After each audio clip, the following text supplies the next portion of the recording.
ನೂತನ ಎಚ್ಚರಿಕೆ. ಜಯಶ್ಯಾಮ್ ಜಬದೊರೆ. ಅಧ್ಯಾಯ 5. ಒಂದು ದಿನ ನನ್ನ ಕಾರ್ಯಾಲಯಕ್ಕೆ ಕಾಯಿಲೆ ಇದ್ದಂಥ ಒಬ್ಬ ಹೆಣ್ಣು ಮಗಳನ್ನು ಮಂಚದ ಸಹಿತ ಹೊತ್ತುಕೊಂಡು ಬಂದರು.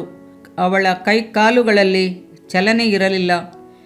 ಕುತ್ತಿಗೆಯ ಭಾಗದಿಂದ ಬೆರಳುಗಳವರೆಗೆ ಅಲುಗಿಸಲಾರದಂಥ ನಿಶ್ಚೇತನವಾದ ಸ್ಥಿತಿಯಲ್ಲಿದ್ದಳು. ನಾನು ಅವಳನ್ನು ಸೂಕ್ಷ್ಮವಾಗಿ ಗಮನಿಸಿದೆನು. ಅವಳಲ್ಲಿ ನಂಬಿಕೆ ಇದೆ ಎಂದರಿತೆನು. ನನಗರಿವಿಲ್ಲದಂತೆಯೇ ನನ್ನ ಆತ್ಮನಲ್ಲಿ ಒಂದು ವಿಶೇಷವಾದ ಉತ್ತೇಜನ ಉಂಟಾಯಿತು. ಬೆತ್ಸೆದಾ ಕೊಳದಲ್ಲಿ ನೀರುಕ್ಕುವಾಗ ಅದ್ಭುತವನ್ನೆದುರು ನೋಡುವಂತೆ ನನ್ನ ಆತ್ಮದಲ್ಲಿ ಈ ವಿಧವಾದ ಅನುಭವ ಉಂಟಾಗುವ ಎಲ್ಲ ನಾನು ಅದ್ಭುತಗಳನ್ನು ಎದುರು ನೋಡುತ್ತಿದ್ದೆನು. ಆದ್ದರಿಂದ ಹೆಚ್ಚು ಸಮಯವನ್ನು ವ್ಯರ್ಥ ಮಾಡದೆ ಆಕೆಯ ಹಣೆಯ ಮೇಲೆ ಕೈಯನ್ನಿಟ್ಟು, ಸಹೋದರಿ, ಯೇಸುಕ್ರಿಸ್ತನ ಹೆಸರಿನಲ್ಲಿ ಎದ್ದು ನಡೆದಾಡು ಎಂದು ದೊಡ್ಡ ಧ್ವನಿಯಲ್ಲಿ ಅಪ್ಪಣೆ ಕೊಟ್ಟನು. ಅದೇ ನಿಮಿಷದಲ್ಲಿ ದೇವರ ಮಹಿಮೆಯು ಅವಳ ಮೇಲೆ ಇಳಿಯಿತು. ಕೂಡಲೇ ಅವಳು ಸ್ವಸ್ಥಳಾದಳು. ಹೊಸ ಎಚ್ಚರಿಕೆ. ಕೆಲವು ದಿನಗಳ ನಂತರ ಅವಳು ಕೆಲವು ಬಹುಮಾನಗಳೊಂದಿಗೆ ನನ್ನನ್ನು ನೋಡಲು ಬಂದಳು. ನನ್ನ ಕೋಣೆಯ ಬಾಗಿಲನ್ನು ಮುಚ್ಚಿಬಿಟ್ಟು ನನ್ನ ಮುಂದೆ ಮಂಡಿಯೂರಿ, ನೀವು ಯೇಸುಕ್ರಿಸ್ತನ ಅವತಾರವಲ್ಲವೇ ಎಂದು ಕೇಳಿದಳು. ನಾನು ಬೆಚ್ಚಿದೆನು. ಪ್ರಿಯ ಸಹೋದರಿ, ನಿನ್ನ ಹಾಗೆ ನಾನು ಒಬ್ಬ ಸಾಧಾರಣವಾದ 3 ಹೊತ್ತು ಊಟ ಮಾಡುತ್ತೇನೆ, ನಿದ್ರೆ ಮಾಡುತ್ತೇನೆ. ನಾನೊಬ್ಬ ಸಾಧಾರಣವಾದ ಮನುಷ್ಯನಷ್ಟೇ. ನನಗೂ ಕ್ರಿಸ್ತನ ಮೂಲಕವೇ ರಕ್ಷಣೆ. ನಾನು ಅವತಾರವಲ್ಲ. ಪ್ರಕಟಪಡಿಸಲು ನನ್ನ ಬಳಿ ಏನೂ ಇಲ್ಲ. ನಾನೊಬ್ಬ ಮನುಷ್ಯನು ಎಂದು ಹೇಳಿದೆನು. ಹೊಸ ಸಮಸ್ಯೆ. ಆ ಹೆಣ್ಣು ಮಗಳಿಗೆ ಇದ್ದಂಥ ವ್ಯಾಧಿಯು ನಮ್ಮ ಸಭೆಯಲ್ಲಿ ಒಬ್ಬ ಐಶ್ವರ್ಯವಂತಳಿಗೆ ಇದ್ದಿತ್ತು. ಈ ಅದ್ಭುತವನ್ನು ನೋಡಿದವರು ಆಕೆಯನ್ನು ಮಂಚದ ಸಮೇತ ನನ್ನ ಬಳಿ ಹೊತ್ತುಕೊಂಡು ಬಂದರು. ಆಕೆಯು ಒಬ್ಬ ಗಣ್ಯ ವ್ಯಕ್ತಿಯಾಗಿದ್ದಳು ಮತ್ತು ನಮ್ಮ ಸಭೆಯ ಹಿರಿಯ ಸದಸ್ಯೆ. ಸತ್ಯವೇದದಲ್ಲಿ ಗುಣಪಡುವ ಬಗ್ಗೆ ಇರುವ ಎಲ್ಲ ವಾಗ್ದಾನಗಳ ವಚನಗಳಲ್ಲೆಲ್ಲ ಬಾಯ್ಪಾಠ ಮಾಡಿದಳು. ನಾನೇ ನಿನ್ನ ಆರೋಗ್ಯದಾತನು. ವಿಮೋಚನಕಾಂಡ 15:20. ಆತನ ಬಾಸುಣ್ಯಗಳಿಂದ ನಮಗೆ ಗುಣವಾಯಿತು. ಯೆಶಾಯ 53:5. ನಮ್ಮ ಬೇನೆಗಳನ್ನು ತಾನೇ ತೆಗೆದುಕೊಂಡು ನಮ್ಮ ರೋಗಗಳನ್ನು ಹೊತ್ತುಕೊಂಡನು. ಮತ್ತಾಯ 8:17. ಈ ನಂಬುವವರಿಂದ ಈ ಸೂಚಕ ಕಾರ್ಯಗಳು ಉಂಟಾಗುವು. ರೋಗಿಗಳ ಮೇಲೆ ಕೈ ಇಟ್ಟರೆ ಅವರಿಗೆ ಗುಣವಾಗುವುದು. ಮಾರ್ಕ 16:16.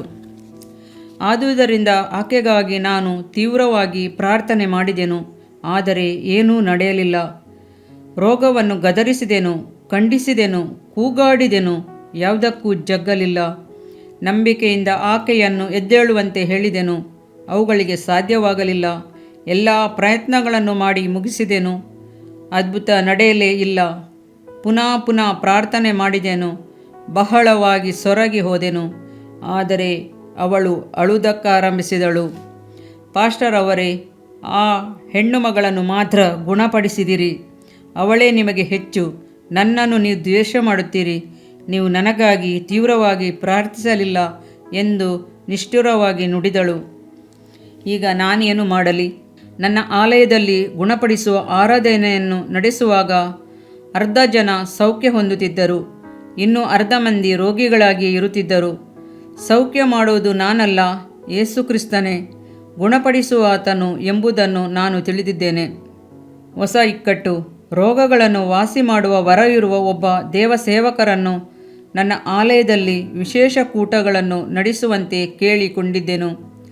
ಅವರು ಕೂಟ ಮುಗಿಸುವಾಗ, ನೀವು ಪ್ರತಿಯೊಬ್ಬರೂ ಈಗ ಅದ್ಭುತಗಳನ್ನು ಹೊಂದಿಕೊಳ್ಳುತ್ತೀರಿ, ಪ್ರತಿಯೊಬ್ಬರು ಗುಣ ಹೊಂದುತ್ತೀರಿ ಎಂಬುದಾಗಿ ಅನೇಕ ನಂಬಿಕೆಯ ನುಡಿಗಳನ್ನು, ವಾಸಿ ಮಾಡುವಂಥ ವಾಗ್ದಾನ ವಚನಗಳನ್ನು ಸತತವಾಗಿ ಹೇಳುತ್ತಲೇ ಇದ್ದರು. ಪ್ರತಿಯೊಬ್ಬರಿಗೂ ವಾಸಿಯಾಗುತ್ತದೆ ಎಂದು ದೃಢವಾಗಿ ಹೇಳಿ ಪ್ರಾರ್ಥಿಸಿದರು. ಅನೇಕ ಮಂದಿಗೆ ವಾಸಿಯಾಯಿತು, ಆದರೆ ಅನೇಕರು ಗುಣ ಹೊಂದಲಿಲ್ಲ. ಅವರು ಹೊರಟು ಹೋದರು. ಗುಣ ಹೊಂದಿದವರು ನನ್ನ ಬಳಿ ಬಂದು ಅನೇಕ ಪ್ರಶ್ನೆಗಳನ್ನು ಕೇಳಿದರು. ಅವರನ್ನು ಎದುರಿಸುವುದು ನನಗೆ ಅಸಾಧ್ಯವಾಯಿತು. ಅವರಲ್ಲಿ ಅನೇಕರು ಅಪನಂಬಿಗಸ್ತರಾಗಿ ಮಾರ್ಪಟ್ಟರು. ಈ ಕಾರ್ಯಕ್ಕಾಗಿ ನಾನು ದೇವರ ಸನ್ನಿಧಾನದಲ್ಲಿ ಭಾರದಿಂದಲೂ ದುಃಖದಿಂದಲೂ ಪ್ರಸವ ವೇದನೆಯನ್ನು ಅನುಭವಿಸಿ ಪ್ರಾರ್ಥಿಸಿದೆನು. ಕರ್ತನೇ, ಈ ಸಮಸ್ಯೆಗಳಿಗೆ ಸರಿಯಾದ ನಿರ್ದಿಷ್ಟವಾದ ಉತ್ತರವನ್ನು ದಯಪಾಲಿಸು ಎಂದು ಮೊರೆಯಿಟ್ಟನು. ಹೋರಾಡಿ ಪ್ರಾರ್ಥಿಸಿದೆನು. ಅಂತ್ಯದಲ್ಲಿ ಕರ್ತನು ದಯಾಮಯನಾಗಿ ನನ್ನ ಸಮಸ್ಯೆಗಳನ್ನು ಬಗೆಹರಿಸಿದನು. ಸಾಮಾನ್ಯವಾಗಿ ಸತ್ಯವೇದವು ಏನನ್ನು ತಿಳಿಸುತ್ತದೆ ಎಂಬ ಅರಿವು ಅದ್ಭುತಗಳನ್ನು ಮಾಡಲಾರದು. ಆದರೆ ಕರ್ತನು ವೈಯಕ್ತಿಕವಾಗಿ ನನಗೆ ಏನು ಹೇಳುತ್ತಾನೆ ಅದನ್ನು ನಂಬುವುದೇ ಅದ್ಭುತಗಳನ್ನು ನಡೆಸುತ್ತದೆ. ಸತ್ಯವೇದದಲ್ಲಿ ನಾವು ನೋಡುವ ವಾಕ್ಯ ಎಂಬ ಪದವು ನಾವು 2 ವಿಧದ ಕಾರ್ಯಗಳನ್ನು ನಡೆಸುವಂತಾಗಿದೆ. ಮೊದಲನೇದಾಗಿ ವಾಕ್ಯವು ತಿಳುವಳಿಕೆಯನ್ನುಂಟು ಮಾಡುತ್ತದೆ. ಎರಡನೇದಾಗಿ ವಾಕ್ಯವು ನಂಬಿಕೆಯನ್ನುಂಟು ಮಾಡುತ್ತದೆ. ದೇವರು ತನ್ನ ವಾಕ್ಯದ ಮೂಲಕ ಸರ್ವಸ್ವವನ್ನು ಸೃಷ್ಟಿಸಿದನು. ಇದು ನಮಗೆ ತಿಳುವಳಿಕೆಯನ್ನುಂಟು ಮಾಡುತ್ತದೆ. ಆದಿಕಾಂಡದಿಂದ ಪ್ರಕಟಣೆ ಪುಸ್ತಕದವರೆಗೆ ನಾವು ನೋಡುವ ವಾಕ್ಯವೆಂಬ ಪದವು ಯೇಸುಕ್ರಿಸ್ತನನ್ನೇ ಕುರಿತು ಹೇಳುವಂತಾಗಿದೆ. ಇದನ್ನು ಹೆಚ್ಚು ಹೆಚ್ಚು ಓದಿದಂತೆಲ್ಲ ಈ ತಿಳುವಳಿಕೆ ನಮ್ಮೊಳಗೆ ವೃದ್ಧಿಯಾಗುತ್ತದೆ. ಆದರೆ ಅದು ನಂಬಿಕೆಯ ರೂಪ ತಾಳುವುದಿಲ್ಲ. ರೋಮ 10:17 ಓದಿ ನೋಡಿರಿ. ಸತ್ಯವೇದವು ಸಾರಿದ ವಾರ್ತೆಯು ನಂಬಿಕೆಗೆ ಆಧಾರ. ಆ ವಾರ್ತೆಗೆ ಕ್ರಿಸ್ತನ ವಾಕ್ಯವೇ ಆಧಾರ. ಇಲ್ಲಿ ಹೇಳಲ್ಪಟ್ಟಿರುವ ವಾಕ್ಯ ನಂಬಿಕೆಯನ್ನುಂಟು ಮಾಡುವಂಥ ವಾಕ್ಯವಾಗಿದೆ. ಸತ್ಯವೇದವನ್ನು ಕುರಿತು ಸ್ವಚ್ಛವಾದ ತಿಳುವಳಿಕೆ ಇರುವುದು ಒಳ್ಳೆಯದು, ಆದರೆ ಅದು ಅದ್ಭುತಗಳನ್ನು ನಡೆಸಲಾರದು. ಆದರೆ ಯಾವ ಒಂದು ವಾಕ್ಯ ಹೃದಯ ಅಂತರಾಳದಲ್ಲಿ ನೆಲೆಯಾಗಿ ನಿಲ್ಲುವುದೋ ಆ ವಾಕ್ಯವು ನಿನಗೆ ಬಾಧ್ಯವಾಗಿ ಮಾರ್ಪಡುವುದು. ಆ ವಾಕ್ಯ ನಿನಗೆ ಅದ್ಭುತವನ್ನು ಮಾಡಬಲ್ಲದು. ಒಂದು ಉದಾಹರಣೆಯ ಮೂಲಕ ನಿಮಗೆ ಇದನ್ನು ವಿವರಿಸಲಾಲಿಸುತ್ತೇನೆ. ಕೊರಿಯಾ ದೇಶದಲ್ಲಿ ಭಕ್ತಿ ವೈರಾಗ್ಯವುಳ್ಳ ಮಹಿಮೆಯ ಸೇವೆಯಲ್ಲಿ ಹೆಸರುವಾಸಿಯಾಗಿದ್ದಂಥ ಸಹೋದರಿ ಯೌವನಸ್ಥರಿಗಾಗಿ ವಿಶೇಷ ಕೂಟವನ್ನೇರ್ಪಡಿಸಿದರು. ಹಲವಾರು ಕಡೆಗಳಿಂದ ಅನೇಕ ಯೌವನಸ್ಥರು ಆ ಕೂಟದಲ್ಲಿ ಭಾಗವಹಿಸಿದರು. 3 ಸಹೋದರಿಯರು ಈ ಕೂಟದಲ್ಲಿ ಭಾಗವಹಿಸಲೆಂದು ಬರುತ್ತಿದ್ದಾಗ ಆಕಸ್ಮಿಕವಾಗಿ ದಾರಿಯಲ್ಲಿ ಒಂದು ಹುಚ್ಚು ಹೊಳೆಯನ್ನು ದಾಟಬೇಕಾಗಿದ್ದಿತ್ತು. ಹೊಳೆಯ ದಡ ಮೀರಿ ಹರಿಯುತ್ತಿತ್ತು. ಹೊಳೆಯ ದಡದಲ್ಲಿ ನಿಂತಿದ್ದ ಆ ಸಹೋದರಿಯರು ಪಕ್ಕನೆ ನೀರಿನಲ್ಲಿಳಿದು ನಡೆಯಲಾರಂಭಿಸಿದರು. ಪೇತ್ರನ ದೇವರು ನಮ್ಮ ದೇವರಲ್ಲವೇ? ಪೇತ್ರನಲ್ಲಿದ್ದಂಥ ನಂಬಿಕೆ ನಮಗೂ ಉಂಟು. ನಾವು ನಂಬಿಕೆಯಿಂದ ನೀರಿನ ಮೇಲೆ ನಡೆಯೋಣ ಎಂದು ಹೇಳುತ್ತಾ ಒಬ್ಬರ ಕೈಯನ್ನೊಬ್ಬರು ಹಿಡಿದುಕೊಂಡು ನೀರಿನಲ್ಲಿಳಿದರು. ಮರುಗಳಿಗೆಯಲ್ಲಿ ಹೊಳೆಯಲ್ಲಿ ಪ್ರವಾಹ ಉಕ್ಕಿ ಹರಿದು ಅವರನ್ನು ಕೊಚ್ಚಿಕೊಂಡು ಹೋಯಿತು. 3 ದಿನಗಳ ನಂತರ ಕೊಳೆತು ಹೋದ ಅವರ ದೇಹಗಳನ್ನು ಕಂಡು ಹಿಡಿದರು. ಅವರ ಮರಣದ ವಿಷಯವು ಕೊರಿಯಾ ದೇಶದಲ್ಲೆಲ್ಲ ಹರಡಿ ಬಿಟ್ಟಿತು. ಕ್ರಿಸ್ತ ವಿರೋಧಿ ಪತ್ರಿಕೆಗಳಿಗೆಲ್ಲ ಮಹಾ ಸಂತೋಷ. ಕ್ರೈಸ್ತ ದೇವರಿಗೆ ಕಾಪಾಡಲು ಶಕ್ತಿಯಿಲ್ಲ ಎಂಬುದಾಗಿಯೂ ಕರ್ತನು ಯಾಕೆ ಅವರ ನಂಬಿಕೆಯನ್ನು ಘನಪಡಿಸಲಿಲ್ಲ ಎಂಬುದಾಗಿ ದೊಡ್ಡ ಗೊಂದಲವೆಬ್ಬಿಸಿದರು. ಆದರೆ ವಿಶ್ವಾಸಿಗಳಿಗೆ ತಲೆ ತಗ್ಗಿಸುವಂಥ ಪ್ರಮೇಯ ಉಂಟಾಯಿತು. ದೇವ ಸೇವಕರಿಗೆ ಉತ್ತರ ಕೊಡಲಾರದ ಪರಿಸ್ಥಿತಿಯಾಯಿತು. ಎಲ್ಲರ ಬಾಯಿಯಲ್ಲಿಯೂ ಇದೇ ಮಾತಾಗಿತ್ತು. ಈ ಗೊಂದಲಕ್ಕೆ ಕಾರಣವೇನು? ಅದನ್ನು ನಿಮಗೆ ವಿವರಿಸಿ ಹೇಳಲಾಶಿಸುತ್ತೇನೆ. ಕರ್ತನು ನೀರಿನ ಮೇಲೆ ನಡೆದು ಬರುವುದನ್ನು ಪೇತ್ರನು ನೋಡಿದನು. ಅದು ತಿಳುವಳಿಕೆಯನ್ನುಂಟು ಮಾಡುವ ವಾಕ್ಯಕ್ಕಾಗಿ ಪೇತ್ರನ ಮನಸ್ಸಿನಲ್ಲಿ ರೂಪುಗೊಂಡಿತು. ಆದರೆ ಆ ಕೂಡಲೇ ಪೇತ್ರನು ನೀರಿನ ಮೇಲೆ ನಡೆಯಲಾರಂಭಿಸಿದನೇ? ಇಲ್ಲ. ಕರ್ತನ ಬಳಿ, ಸ್ವಾಮಿ, ನೀನೇಯಾದರೆ ನನಗೆ ನೀರಿನ ಮೇಲೆ ನಡೆದು ನಿನ್ನ ಬಳಿಗೆ ಬರುವುದಕ್ಕೆ ಅಪ್ಪಣೆ ಕೊಡು ಎಂದನು. ಆತನು ಬಾ ಅಂದನು. ಆಗ ಪೇತ್ರನು ಯೇಸುವಿನ ಬಳಿಗೆ ಹೋಗುವುದಕ್ಕೆ ದೋಣಿಯಿಂದ ಇಳಿದು ನೀರಿನ ಮೇಲೆ ನಡೆದನು. ಮತ್ತಾಯ 8:27-29. ನೀರಿನ ಮೇಲೆ ಯೇಸು ನಡೆದು ಬರುವುದನ್ನು ನೋಡಿದಾಗ ಮತ್ತು ಯೇಸು ಕ್ರಿಸ್ತನು ಬಾ ಎಂದು ಕರೆದ ನಂತರವೇ ಪೇತ್ರನು ನೀರಿನ ಮೇಲೆ ನಡೆಯಲಾರಂಭಿಸಿದನು. ಅದೇ ರೀತಿಯಾಗಿ ಸತ್ಯವೇದದಲ್ಲಿ ಅನೇಕ ವಾಗ್ದಾನಗಳ ವಚನಗಳನ್ನು ಓದಿದಾಗಿಯೂ ಸಹ ಕರ್ತನು ನಿರ್ದಿಷ್ಟವಾದ ವಾಗ್ದಾನವನ್ನು ಕಾರ್ಯರೂಪದಲ್ಲಿ ನಡೆಸುವಂತೆ ಹೇಳಿದ ನಂತರವೇ ಅದನ್ನು ನಾವು ಕಾರ್ಯರೂಪಕ್ಕೆ ತರಬೇಕು. ಹಾಗಿಲ್ಲದಿದ್ದರೆ ಅದು ಆಪತ್ತಿನಲ್ಲಿ ಮುಗಿಯುತ್ತದೆ. ವಾಗ್ದಾನ ವಚನಗಳನ್ನು ನಾವು ಓದುವಾಗ ಕರ್ತನ ವಿಷಯದಲ್ಲಿ ನಮ್ಮೊಳಗೆ ತಿಳುವಳಿಕೆ ಹುಟ್ಟುತ್ತದೆ. ಅದ್ಭುತ ನಡೆಸಲು ಈ ತಿಳುವಳಿಕೆ ಮಾತ್ರವೇ ಸಾಲದು. ಕರ್ತನು ಪ್ರತ್ಯೇಕವಾಗಿ ಆ ವಾಗ್ದಾನವನ್ನು ನಮಗೆ ಕೊಡುವಾಗ ಆ ವಾಕ್ಯವು ನಮ್ಮೊಳಗೆ ದೃಢ ನಂಬಿಕೆಯನ್ನುಂಟು ಮಾಡುವ ವಾಗ್ದಾನವಾಗಿ ಪರಿಣಮಿಸುತ್ತದೆ. ನೀರಿನ ಮೇಲೆ ನಡೆದ ಸಹೋದರಿಯರು ಸತ್ಯವೇದದಲ್ಲಿನ ಈ ಸಂಭವ ತಿಳುವಳಿಕೆಯನ್ನು ಆಧಾರ ಮಾಡಿಕೊಂಡು ನೀರಿಗಿಳಿದು ಬಿಟ್ಟರೆ ಹೊರತು ಕರ್ತನಲ್ಲಿ ಪ್ರಾರ್ಥಿಸಿ ಕಾದಿದ್ದು ಕರ್ತನಿಂದ ವಾಗ್ದಾನ ವಚನವನ್ನು ಹೊಂದಿಕೊಳ್ಳಲು ಕರ್ತನು ಹೇಳುವುದನ್ನು ಕೇಳಲು ತಪ್ಪಿಹೋದರು. ಆದುದರಿಂದ ಅವರು ವಿಫಲರಾದರು. ಮತ್ತೊಂದು ಸಂಭವವನ್ನು ನಿಮ್ಮೊಂದಿಗೆ ಹಂಚಿಕೊಳ್ಳಲಾಶಿಸುತ್ತೇನೆ. ನಂಬಿಕೆಯ ಮೂಲಕ ಮಹತ್ತರವಾದ ಕಾರ್ಯಗಳನ್ನು ಸಾಧಿಸಬಹುದೆಂದೆಣಿಸಿದ ಒಬ್ಬ ಯೌವನ ಬೋಧಕರು ಒಂದು ದೊಡ್ಡ ದೇವಾಲಯವನ್ನು ಕಟ್ಟಬೇಕೆಂದು ತೀರ್ಮಾನಿಸಿದರು. ಅಗಲವಾಗಿ ಬಾಯಿದೆರೆಯಿರಿ, ಅದನ್ನು ತುಂಬಿಸುವೆನು. ಕೀರ್ತನೆ 81:19. ನೀವು ನಿನ್ನ ಹೆಸರಿನಲ್ಲಿ ನನ್ನನ್ನು ಏನಾದರೂ ಬೇಡಿಕೊಂಡರೆ ಅದನ್ನು ನೆರವೇರಿಸುವೆನು.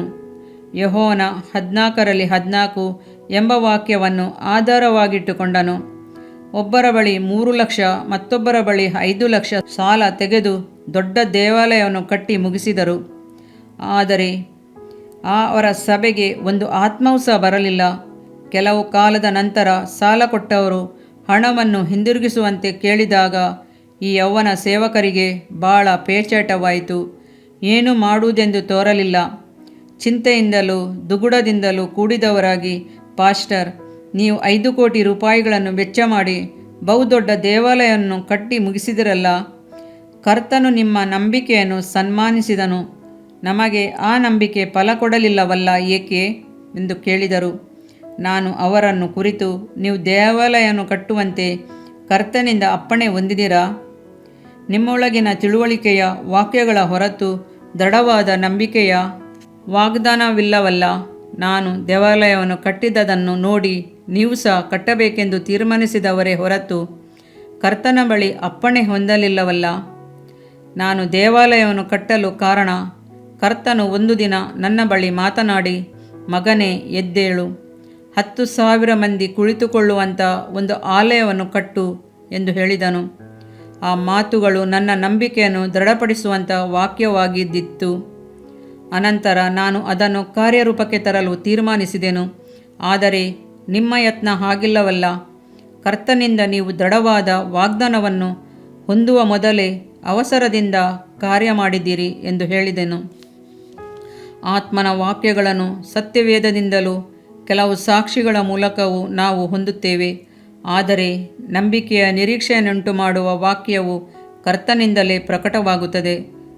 ಬೆಥೆಸ್ದ ಕೊಳದ ಬಳಿ ರೋಗಿಯಾಗಿರುವ ವ್ಯಕ್ತಿಯೊಬ್ಬನು ಕೊಳವು ಉಕ್ಕುವ ಮೊದಲು ತನ್ನೊಂದಿಗಿರುವ ಇತರ ರೋಗಿಗಳ ಬಳಿ, ನಿಮಗೆ ನಂಬಿಕೆ ಇಲ್ಲ, ಆದರೆ ನಾನು ನನ್ನ ನಂಬಿಕೆಯನ್ನು ಕಾರ್ಯರೂಪಕ್ಕಿಳಿಸುತ್ತೇನೆ, ನೋಡಿರಿ ಎಂದು ಹೇಳಿ ನೀರಿಗಿಳಿಯುವುದಾದರೆ ಅವನು ಎಷ್ಟು ಹೊತ್ತು ನೀರಿನಲ್ಲಿದ್ದರೂ ಸಹ ಗುಣ ಹೊಂದಲಾರನು. ಗುಣ ಹೊಂದಬೇಕಾದರೆ ಒಂದು ನಿಬಂಧನೆ ಉಂಟು. ದೇವದೂತನು ಕೊಳವನ್ನು ಉಕ್ಕಿಸುವಾಗ ಮೊದಲು ನೀರಿಗಿಳಿಯಬೇಕು. ತಾಳ್ಮೆಯಲ್ಲಿದ್ದು ಕಾರ್ಯವನ್ನು ತ್ವರಿತವಾಗಿ ಮಾಡಬೇಕು. ಬೆಥೆಸ್ದ ಕೊಳದಲ್ಲಿ ಸೌಖ್ಯವಾಗುತ್ತದೆ ಎಂಬುದು ಸಾಮಾನ್ಯವಾಗಿ ಎಲ್ಲರೂ ತಿಳಿದಂಥ ವಿಷಯ. ಆದರೆ ಕೊಳವು ಉಕ್ಕುತ್ತದೆ ಎನ್ನುವುದು ದೃಢನಂಬಿಕೆಯ ವಾಕ್ಯ. ಆ ಕೂಡಲೇ ನಂಬಿಕೆಯನ್ನು ಕಾರ್ಯದಲ್ಲಿ ತರಬೇಕು. ನೀನು ಸಂದೇಶಗಳನ್ನು ಕೇಳಬಹುದು, ಸತ್ಯವೇದವನ್ನು ಓದಬಹುದು, ಆದರೆ ಆತ್ಮವಾದದಾತನು ಯಾವ ಭಾಗದ ಮೂಲಕವಾಗಿ ನಿನ್ನ ಆತ್ಮದಲ್ಲಿ ನಿರೀಕ್ಷೆಯನ್ನುಂಟು ಮಾಡುತ್ತಾನೋ ಅದು ನಿನ್ನ ಹೃದಯದಲ್ಲಿ ಅಗ್ನಿಯೋಪಾದಿಯಲ್ಲಿ ಹತ್ತಿ ಹುರಿಯಲಾರಂಭಿಸುವುದು. ಅದನ್ನು ನೀನು ಕಾರ್ಯರೂಪಕ್ಕಿಳಿಸುವಾಗ ಅದು ನಿನಗೆ ಜಯವನ್ನು ಕೊಡುವುದು. ಅನೇಕರು ದೇವಾಲಯಕ್ಕೆ ಬರುತ್ತಾರೆ, ಸಂದೇಶಗಳನ್ನು ಕೇಳಿಸಿಕೊಳ್ಳುತ್ತಾರೆ, ಅಲ್ಲಿಗೆ ಅದನ್ನು ಬಿಟ್ಟು ಬಿಡುತ್ತಾರೆ. ಆದರೆ ಅದನ್ನು ಕರ್ತನ ಪಾದದಲ್ಲಿಟ್ಟು ಪ್ರಾರ್ಥಿಸಿ ಕರ್ತನು ತಮ್ಮೊಂದಿಗೆ ಅದರ ಬಗ್ಗೆ ಮಾತನಾಡಬೇಕೆಂದು ಅಪೇಕ್ಷಿಸಿ ಕಾದಿರುವುದಿಲ್ಲ. ಯಾವಾಗಲೂ ಎಲ್ಲ ಕಾರ್ಯಗಳಲ್ಲೂ ಅವಸರ. ಬೇರೆಯವರಿಗೆ ದೇವರ ಪ್ರಸನ್ನತೆ ಪ್ರಕಟವಾಗುವುದನ್ನು ಕಾಣುತ್ತಾರೆ, ಆದರೆ ತಾವು ಏನನ್ನೂ ಹೊಂದದವರಾಗಿಯೇ ಇರುತ್ತಾರೆ. ಪ್ರಸಂಗವನ್ನು ಕೇಳುವುದು ಒಳ್ಳೆಯದು, ಆದರೆ ಕೇಳಿದ ವಾರ್ತೆಯನ್ನು ಕರ್ತನ ಸನ್ನಿಧಾನದಲ್ಲಿಟ್ಟು ಅದನ್ನು ತಮ್ಮದಾಗಿಸಿಕೊಳ್ಳದೆ ಹೋದರೆ ಸಂದೇಶವನ್ನು ಕೇಳುವುದರಿಂದ ಏನು ಪ್ರಯೋಜನ?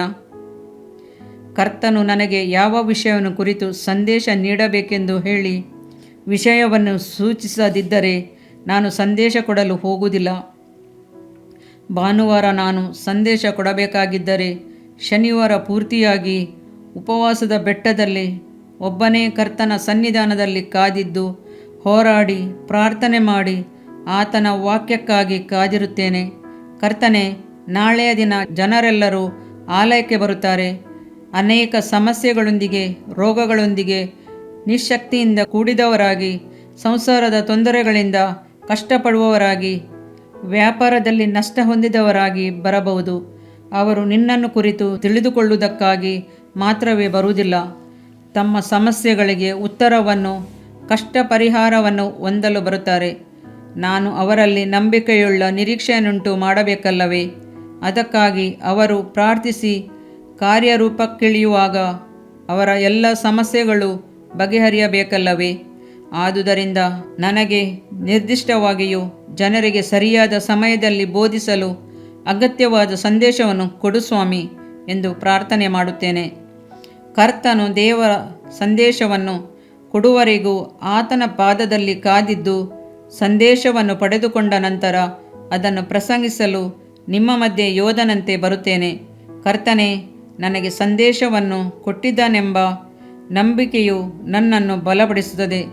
ಆರಾಧನೆ ಮುಗಿದ ನಂತರ ಜನರು ನನ್ನ ಬಳಿ, ಬೋಧಕರೇ, ನನ್ನ ಸಮಸ್ಯೆಗೆ ತಕ್ಕಂತೆ ಕರ್ತನು ನಿಮ್ಮ ಮೂಲಕ ಮಾತನಾಡಿದನು ಎಂದು ಹೇಳುವರು. ಈ ಅಧ್ಯಾಯದಲ್ಲಿ ದೃಢವಾದ ನಂಬಿಕೆಯನ್ನುಂಟು ಮಾಡುವ ವಾಕ್ಯವನ್ನು ಕರ್ತನಿಂದ ಪಡೆದುಕೊಳ್ಳುವುದು ಹೇಗೆ ಎಂಬುದನ್ನು ಕುರಿತು ನಿಮಗೆ ಹೇಳಲಾಶಿಸುತ್ತೇನೆ. 1. ಬೇಕು ಬೇಡಗಳಿಲ್ಲದ ಮನೋಭಾವ. ಕರ್ತನ ಸನ್ನಿಧಾನದಲ್ಲಿ ನಮ್ಮನ್ನು ಬರಿದು ಮಾಡಿಕೊಂಡು, ಅಂದರೆ ಬೇಕು ಬೇಡವೆನ್ನುವ ಸ್ಥಿತಿಯನ್ನು ದಾಟಿದವರಾಗಿ, ಕರ್ತನೇ, ಇಗೋ ಕಾದಿದ್ದೇನೆ, ನೀನು ಹೋಗು ಎಂದರೆ ನಾನು ಹೋಗುತ್ತೇನೆ, ನೀನು ಬೇಡವೆನ್ನುವುದಾದರೆ ನಾನು ಹೋಗುವುದಿಲ್ಲ, ನಾನು ನನ್ನ ಸ್ವಂತ ಇಷ್ಟದಂತೆ ಯಾವ ತೀರ್ಮಾನವನ್ನು ಮಾಡಲಾರೆನು, ನಿನ್ನ ಚಿತ್ತವನ್ನು ನೆರವೇರಿಸು ಕರ್ತನೆ ಎಂದು ಪ್ರಾರ್ಥಿಸಬೇಕು. ಉಪವಾಸ ಮಾಡಿ ಆತನ ಪಾದದಲ್ಲಿ ಕಾದಿರುವಾಗ ಬೇಗನೆ ಉತ್ತರವನ್ನು ಪಡೆಯಬಹುದು. 2. ದೈವಿಕವಾದ ಅಪೇಕ್ಷೆ. ಎರಡನೇದಾಗಿ, ಆತನ ಚಿತ್ತವನ್ನು ನನ್ನ ಅಪೇಕ್ಷೆಯ ಮೂಲಕ ಪ್ರಕಟಿಸುವಂತೆ ಕೇಳಿಕೊಳ್ಳುತ್ತೇನೆ. ಶುದ್ಧೀಕರಿಸಲ್ಪಟ್ಟು ಪರಿಶುದ್ಧವಾಗಿರುವ ಹೃದಯದಲ್ಲಿ ಕರ್ತನು ಕ್ರಿಯೆ ಮಾಡಲಾಶಿಸುತ್ತಾನೆ. ಸತ್ಯವೇದವು ಯೆಹೋವನಲ್ಲಿ ಸಂತೋಷಿಸುವಿ, ಆತನು ನಿನ್ನ ಇಷ್ಟಾರ್ಥವನ್ನು ನೆರವೇರಿಸುವನು ಎಂದು ಹೇಳುತ್ತದೆ. ಕೀರ್ತನೆ 37:4. ನೀವು ಪ್ರಾರ್ಥನೆ ಮಾಡಿ ಏನೇನು ಬೇಡಿಕೊಳ್ಳುತ್ತೀರೋ ಅವನ್ನೆಲ್ಲ ಹೊಂದಿದೆವೆಂದು ನಂಬಿರಿ, ಆಗ ಅದು ನಿಮಗೆ ಸಿಕ್ಕುವುದೆಂದು ನಿಮಗೆ ಹೇಳುತ್ತೇನೆ. ಮಾರ್ಕ 11:27. ಕರ್ತನ ಚಿತ್ತವನ್ನು ಅರಿತುಕೊಂಡು ಆತನಿಗೆ ಇಷ್ಟವಾದ ಅಭಿಲಾಷೆಯನ್ನು ಬೆಳೆಸಿಕೊಳ್ಳಬೇಕು. ಫಿಲಿಪ್ಪಿ 2:13 ಧ್ಯಾನಿಸಿ ನೋಡಿರಿ. ದೇವರೇ ತನ್ನ ಶುಚಿತ್ವವನ್ನು ನೆರವೇರಿಸಬೇಕೆಂದು ನಿಮ್ಮಲ್ಲಿ ಉದ್ದೇಶವನ್ನು, ಪ್ರಯತ್ನವನ್ನು ಉಂಟು ಮಾಡುವವನಾಗಿದ್ದಾನೆ. ಕರ್ತನ ಪವಿತ್ರಾತ್ಮನ ಮೂಲಕ ತನ್ನ ಚಿತ್ತಕ್ಕನುಗುಣವಾದ ಉದ್ದೇಶವನ್ನು ನಿನ್ನೊಳಗಿರಿಸುತ್ತಾನೆ. ಕರ್ತನೆ, ನಿನ್ನ ಚಿತ್ತಕ್ಕನುಸಾರವಾದ ಉದ್ದೇಶವನ್ನು ನನ್ನಲ್ಲಿ ಇಡು ಸ್ವಾಮಿ ಎಂದು ಪ್ರಾರ್ಥಿಸು. ಕರ್ತನ ಪಾದದಲ್ಲಿ ಕಾದಿದ್ದು ಪ್ರಾರ್ಥಿಸಲು ನೀನು ಕಲಿತುಕೊಳ್ಳುವಿಯಾದರೆ ಸೈತಾನನನ್ನು ತಂದೊಡ್ಡುವ ಎಲ್ಲ ಲೌಕಿಕವಾದ, ಶಾರೀರಿಕವಾದ ಸ್ವಾರ್ಥಗಳು ಮತ್ತು ನಿನ್ನದೇ ಆದ ಆಶೆ ಅಭಿಲಾಷೆಗಳೆಲ್ಲವೂ ನೀಗಿಸಲ್ಪಟ್ಟು ದೈವಿಕ ಉದ್ದೇಶವು ನಿನ್ನಲ್ಲಿ ತುಂಬಿಸಲ್ಪಡುವುದು. 3. ಸತ್ಯವೇದಕ್ಕನುಗುಣವಾದ ಅಪೇಕ್ಷೆ. ದೇವ ಮಗುವೆ, ನಿನ್ನೊಳಗೆ ದೃಢವಾದ, ನಿಶ್ಚಯವಾದ ಅಪೇಕ್ಷೆಯನ್ನು ಮೂಡಿಸಿಕೊಂಡ ನಂತರ ಅದು ಸತ್ಯವೇದ ವಚನಕ್ಕೆ ಅನುಗುಣವಾಗಿದೆಯಾ? ನಿನ್ನ ಅಪೇಕ್ಷೆಯನ್ನು ಕುರಿತು ಸತ್ಯವೇದವು ಏನು ಹೇಳುತ್ತದೆ ಎಂದು ಪರಿಶೋಧಿಸಿ ನೋಡು. ಒಂದು ಸಾರಿ ಐಶ್ವರ್ಯವಂತೆಯೊಬ್ಬಳು ನನ್ನ ಬಳಿ ಬಂದಳು. ಪಾಸ್ಟರ್, ನೀವು ಮಾಡುತ್ತಿರುವ ಸೇವೆಯನ್ನು ನಾನು ಬಹಳ ಆದರಿಸುತ್ತೇನೆ, ಅದಕ್ಕಾಗಿ ಹಣ ಕೊಡಬೇಕೆಂದು ಆಶಿಸುತ್ತೇನೆ ಎಂದು ಉತ್ಸಾಹದಿಂದ ಹೇಳಿದಳು. ಹಲ್ಲೆಲೂಯಾ, ಕರ್ತನಿಗೆ ಸ್ತೋತ್ರ, ಬನ್ನಿ ಕುಳಿತುಕೊಳ್ಳಿ ಎಂದು ಹೇಳಿದೆನು. ಅನಂತರ ಅವಳು ಹೇಳಿದಳು, ಪಾಸ್ಟರ್, ನಾನು ಒಂದು ಹೊಸ ಉದ್ಯೋಗವನ್ನು ಆರಂಭಿಸುತ್ತೇನೆ, ಹೆಚ್ಚು ಬಂಡವಾಳ ಹಾಕುತ್ತೇನೆ, ಈ ವ್ಯಾಪಾರದಲ್ಲಿ ಹೇರಳವಾಗಿ ಹಣ ಸಂಪಾದಿಸುತ್ತೇನೆ, ಅದರಲ್ಲಿ ನಿಮ್ಮ ಸೇವೆಗೆಂದು ಪ್ರತಿ ತಿಂಗಳು ಒಂದು ದೊಡ್ಡ ಮೊತ್ತವನ್ನು ಕೊಡುತ್ತೇನೆ. ಅದು ಸರಿಯಮ್ಮ, ನೀವು ಯಾವ ವ್ಯಾಪಾರ ಮಾಡುತ್ತೀರಿ ಎಂದು ಕೇಳಿದೆನು. ಅವಳು ಹೇಳಿದಳು, ಪಾಸ್ಟರ್, ನಾನು ಹೊಗೆಸೊಪ್ಪು, ಸಿಗರೇಟು ವ್ಯಾಪಾರ ಮಾಡಲಿದ್ದೇನೆ. ಅದು ಹೆಚ್ಚು ಲಾಭಕರವಾದ ವ್ಯಾಪಾರವಲ್ಲವೇ ಎಂದಳು. ಸಾಕು, ನಿಲ್ಲಿಸಿರಿ, ನಿಮ್ಮ ಹಣವೂ ಬೇಡ, ನಿಮ್ಮ ಕಾಣಿಕೆಯೂ ಬೇಡ ಎಂದೆನು. ಆ ಸಹೋದರಿ ನನಗೆ ಉತ್ತರ ಕೊಡುತ್ತಾ, ಪಾಸ್ಟರ್, ನೀವು ಹೇಳುತ್ತೀರಲ್ಲ, ನಿಮ್ಮೊಳಗೆ ಅಪೇಕ್ಷೆ ಇರಬೇಕು, ಆ ಅಪೇಕ್ಷೆಯು ನಿಮ್ಮೊಳಗೆ ಅಗ್ನಿಯಂತೆ ಹತ್ತಿ ಉರಿಯಬೇಕು ಎಂದು ಪ್ರಸಂಗ ಮಾಡುತ್ತೀರಲ್ಲ ಎಂದಳು. ನಾನು ಹೇಳಿದೆ, ಆ ನಿಮ್ಮ ಉದ್ದೇಶ ಲೌಕಿಕವಾದದ್ದು. ಸೈತಾನನನ್ನು ಅದನ್ನು ನಿಮ್ಮೊಳಗೆ ಹಾಕಿದ್ದಾನೆ. ನೀವು ಎಂದಾದರೂ ಕರ್ತನ ಪಾದದಲ್ಲಿ ಕಾದಿದ್ದು ಈ ಹೊಗೆಸೊಪ್ಪಿನ ವ್ಯಾಪಾರ ಮಾಡೋದು ಆತನ ಚಿತ್ತವಾಗಿದೆಯಾ? ಸತ್ಯವೇದವು ಇದನ್ನು ಅನುಮತಿಸುವುದೇ? ಆಲೋಚನೆ ಮಾಡಿದಿರಾ ಎಂದು ಕೇಳಿದೆನು. ಅದಕ್ಕೆ ಆ ಸಹೋದರಿಯು ಇಲ್ಲವೆಂದು ಉತ್ತರ ಕೊಟ್ಟಳು. ನಾನು ಮುಂದುವರಿಸಿ ಆಕೆಯನ್ನು ಕುರಿತು, ಸಹೋದರಿ, ನಮ್ಮ ಶರೀರವು ಪವಿತ್ರಾತ್ಮನಿಗೆ ಗರ್ಭಗುಡಿಯಾಗಿದೆ ಎಂದು ಸತ್ಯವೇದವು ಹೇಳುತ್ತದೆಯಲ್ಲವೇ? 1 ಕೊರಿಂಥ 6:19 ದೇವರು ತನ್ನ ಜನರು ಧೂಮಪಾನ ಮಾಡಬೇಕೆಂದು ನೆನೆಸಿದ್ದೇ, ಆದರೆ ನಮ್ಮ ಮೂಗನ್ನೇ ಬೇರೆ ವಿಧವಾಗಿ ಸೃಷ್ಟಿಸಿರುತ್ತಿದ್ದನು. ಪವಿತ್ರಾತ್ಮನು ವಾಸಿಸುವ ಪರಿಶುದ್ಧ ಆಲಯವಾಗಿರುವ ನಮ್ಮ ಶರೀರವನ್ನು ಕೆಡಿಸುವ ವ್ಯಾಪಾರವನ್ನು ನೀವು ಮಾಡುವುದು ಬೇಡವೇ ಬೇಡ ಎಂದು ಹೇಳಿದೆನು. 4 ಗುರುತಿಗಾಗಿ ಕಾದಿರು. ಸತ್ಯವೇದದ ವಾಕ್ಯದ ಮೂಲಕ ನಮ್ಮ ಅಪೇಕ್ಷೆಯು ಪರಿಶೋಧಿಸಲ್ಪಟ್ಟ ನಂತರ 4ನೇ ಹಂತಕ್ಕೆ ಬನ್ನಿರಿ. ಇದೇ ಕರ್ತನು ಕೊಡುವ ನಿರ್ದಿಷ್ಟವಾದ ಸೂಚನೆ. ಮಳೆಗಾಗಿ 7 ಸಾರಿ ಪ್ರವಾದಿಯಾದ ಏಲಿಯನು ಪ್ರಾರ್ಥಿಸಿದ ನಂತರ ತನ್ನ ಸೇವಕನನ್ನು ಕಳುಹಿಸಿ ಸಮುದ್ರದ ಕಡೆಗೆ ನೋಡುವಂತೆ ಹೇಳಿದನು. ಕೊನೆಯಲ್ಲಿ ಆ ಸೂಚನೆ ಕಾಣಿಸಿತು. ಅಂಗೈಯಷ್ಟು ಚಿಕ್ಕದಾದ ಮೋಡವು ಸಮುದ್ರದಿಂದ ಏರಿ ಬರುತ್ತದೆ ಎಂದನು. ಗಿದ್ಯೋನನ ಕರ್ತನಿಂದ ಒಂದು ಗುರುತನ್ನು ಕೇಳಿಕೊಂಡನೆಂದು ನೋಡುತ್ತೇವೆ. ಹೌದು, ದೇವಮಗುವೆ ನಮ್ಮ ಜೀವಿತದಲ್ಲಿ ಸಮಯ ಸಂದರ್ಭಗಳಿಗೆ ತಕ್ಕ ಹಾಗೆ ತನ್ನ ಗುರುತನ್ನು ಆತನು ತೋರಿಸುತ್ತಾನೆ. ಕೆಲವು ಸಮಯದಲ್ಲಿ ಅದು ಒಂದು ಸಣ್ಣ ಗುರುತಾಗಿರಬಹುದು ಅಥವಾ ದೊಡ್ಡದಾಗಿರಬಹುದು. 5 ಕರ್ತನ ವೇಳೆ ಬರಲಿ. ಗುರುತನ್ನು ಹೊಂದಿಕೊಂಡ ನಂತರ ಕರ್ತನ ವೇಳೆ ಬರುವವರೆಗೆ ಸತತವಾಗಿ ಪ್ರಾರ್ಥನೆಯಲ್ಲಿ ನಿರತನಾಗಿರು. ಕರ್ತನ ಸಮಯವು ಕಾಲವು ನಮ್ಮ ಸಮಯ ಮತ್ತು ವೇಳೆಗಿಂತ ಬೇರೆಯಾದದೆಂಬುದನ್ನು ಮರೆಯಬೇಡ. ನಿನ್ನ ಮನಸ್ಸು ಕರ್ತನ ವೇಳೆಯನ್ನು ಎದುರು ನೋಡುತ್ತಾ ಕಾದಿರಲಿ. ಪಕ್ಕನೆ ಕೆಂಪು ದೀಪ ಹೋಗಿ ಹಸಿರು ಬೆಳಕು ಕಾಣಬರುವುದು. ಕರ್ತನು ನಿನಗಾಗಿ ಬಾಗಿಲನ್ನು ತೆರೆದಿದ್ದಾನೆ, ಎಲ್ಲ ತಡೆಗಳನ್ನು ನೀಗಿಸಿದ್ದಾನೆ. ಈಗ ನೀನು ಮುಂದುವರಿಯುವುದು ಮುಂದೆ ಮುಂದೆ ಹೋಗಲು ಸರಿಯಾದ ಸಮಯ. ಕರ್ತನಿಗಾಗಿ ಪೂರ್ಣ ಮನಸ್ಸಿನಿಂದ ಕೆಲಸ ಮಾಡಲು ತಕ್ಕ ಸಮಯ. ಬೆಟ್ಟಗಳಿಗೆ ಅಪ್ಪಣೆ ಮಾಡು, ಅದು ಕಿತ್ತುಕೊಂಡು ಹೋಗಿ ಬೀಳುವಂತೆ ಆಜ್ಞೆ ಮಾಡು, ಅದು ಹಾಗೆಯೇ ಆಗುವುದು. ನೀನು ಕರ್ತನಿಗಾಗಿ ಮಹಿಮೆ ತರುವ ಕಾರ್ಯಗಳನ್ನು ಮಾಡುವಿ. ಅಲ್ಲೇಲುಯಾ, ಆಮೇನ್. ಇದರಿಂದ ನಿನ್ನ ದೇಹಕ್ಕೆ ಆರೋಗ್ಯವು, ಎಲುಬುಗಳಿಗೆ ಸಾರವು ಉಂಟಾಗುವವು. ಜ್ಞಾನೋಕ್ತಿಗಳು 3ನೇ ಅಧ್ಯಾಯ 8ನೇ ವಾಕ್ಯ.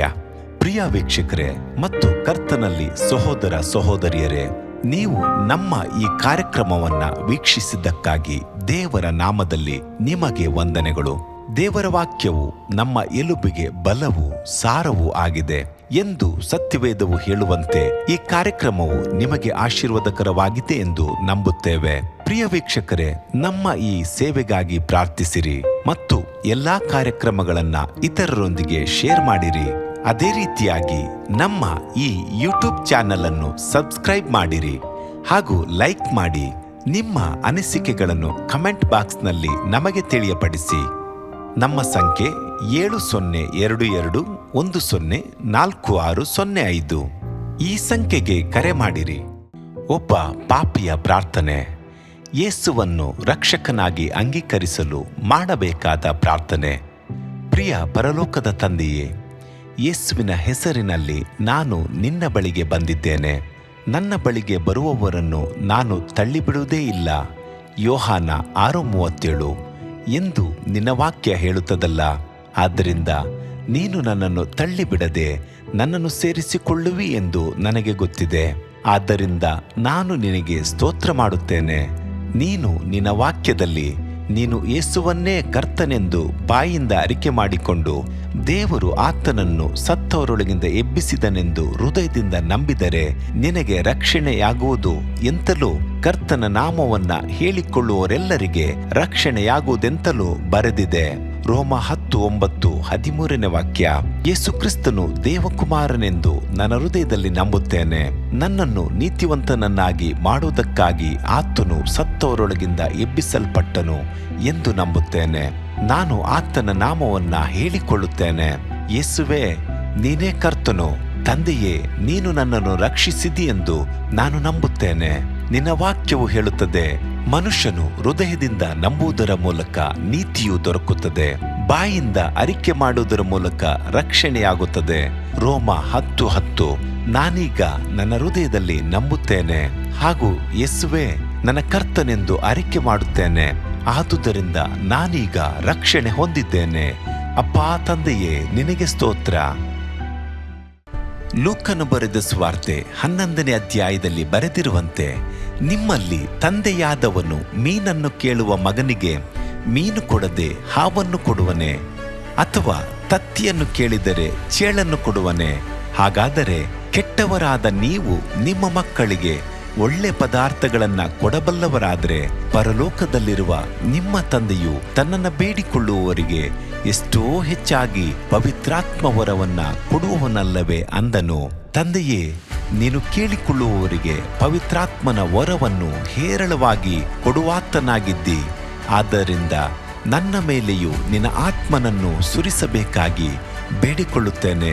ಕೀರ್ತನೆ 81:10 ಬರೆದಿದೆ, ಅಗಲವಾಗಿ ಬಾಯಿದೆರೆಯಿರಿ, ಅದನ್ನು ತುಂಬಿಸುವೆನು. ಕರ್ತನೇ, ನನ್ನನ್ನು ಪವಿತ್ರಾತ್ಮನಿಂದ ತುಂಬಿದಂತ ನೀನು ನನ್ನನ್ನು ಅನ್ಯ ಭಾಷೆಯ ವರದಿಂದಲೂ ತುಂಬುವವನಾಗಿದ್ದಿ ಎಂದು ನಂಬುತ್ತೇನೆ. ಅದರಂತೆ ನಾನು ನನ್ನ ಬಾಯಿಯನ್ನು ತೆರೆದು ನಿನ್ನ ಸ್ತೋತ್ರ ಮಾಡುವಾಗ ಅನ್ಯ ಭಾಷೆಯ ಅಭಿಷೇಕದಿಂದ ನನ್ನನ್ನು ತುಂಬುವವನಾಗಿದ್ದಿ ಎಂದು ನಂಬುತ್ತೇನೆ. ಈಗ ನೀವು ನಿಮ್ಮ ಬಾಯಿಯನ್ನು ತೆರೆದು ಮಾತನಾಡುವಾಗ ಪವಿತ್ರಾತ್ಮನು ನಿಮ್ಮ ಬಾಯಿಯನ್ನು ತನ್ನ ಭಾಷೆಯಿಂದ ತುಂಬುವವನಾಗಿದ್ದಾನೆ. ಇದು ದೇವರ ಭಾಷೆಯಾಗಿದೆ. ಈ ಅಭಿಷೇಕವನ್ನ ಹೊಂದಿಕೊಳ್ಳಲು ನೀವು ನಿಮ್ಮ ಸ್ವರವನ್ನ ಉಪಯೋಗಿಸಬೇಕು. ಅದರಿಂದ ನೀವು ನಿಮ್ಮ ಬಾಯಿಯನ್ನು ತೆರೆದು ದೇವರಿಗೆ ಸ್ತೋತ್ರ ಮಾಡುವಾಗ ದೇವರು ನಿಮ್ಮನ್ನು ಅನ್ಯ ಭಾಷೆಯ ವರದಿಂದ ತುಂಬುವವನಾಗಿದ್ದಾನೆ. ಪ್ರಿಯರೇ, ಈಗ ನೀವು ಪವಿತ್ರಾತ್ಮನಿಂದ ತುಂಬಲ್ಪಟ್ಟ ಆತನ ಪ್ರಿಯ ಮಕ್ಕಳಾಗಿದ್ದೀರಿ. ದೇವರ ನಾಮಕ್ಕೆ ಸ್ತೋತ್ರವಾಗಲಿ.